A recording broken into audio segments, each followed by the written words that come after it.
Het wie al aankondigen, die koude daar viel het gloepende koud, maar die sterke wind uit het oosten en noordoosten waai. En dan die lege temperaturen en dan kom je op een gevoelstemperatuur uit tussen de min 14 en de min 20 graden.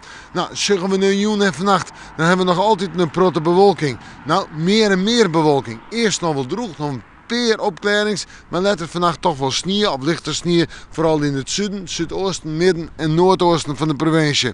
En zeggen we dan naar het westen, noordwesten en het watergebied, de zoet en manier daar wel eens droog blijven kunnen. En dan de temperaturen min 5 en min 8, maar daarmee binnen we er net, want de wind die komt uit het oosten en noordoosten waai. In het kust- en watergebied stormig jong betiden zelfs storm krijgt 8 en 9. Die wind die houdt hem letterlijk vannacht een beetje dal. En dan morgen. Ik denk een bewolkte of meest bewolkte dag. Die zinnen die maken het net volle kans. Of hier en daar net. En sneeuw en lichte sneeuw. En dat wil zeggen, jawel, oerlijst voor het verkeer. En verder is een temperatuur nog altijd onder nul. Op de eiland min 1, min 2.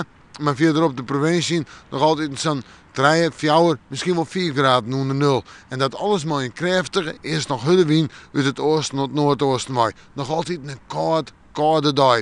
In nieuw tijd in de nacht sneeuw en dan het vooruitzicht. Vrijdag en sneeuw. Nog wel winter, maar de temperaturen erin op. In de nacht van vrijdag op sneeuw nog zo'n min 4 of min 5. Hoe daar ik onder nul, maar sneeuw, misschien een beetje zinnen. Sneeuw, ik heb wel sneeuw en dan hebben we het over in de nacht een temperatuur die om het bij de min 2 graden loopt. En s'nachts is het tijd waar, maar ruim sneeuw 4 graden en in de nacht ik boven nul. We moeten morgen maar weer even in het koude waarschuwen.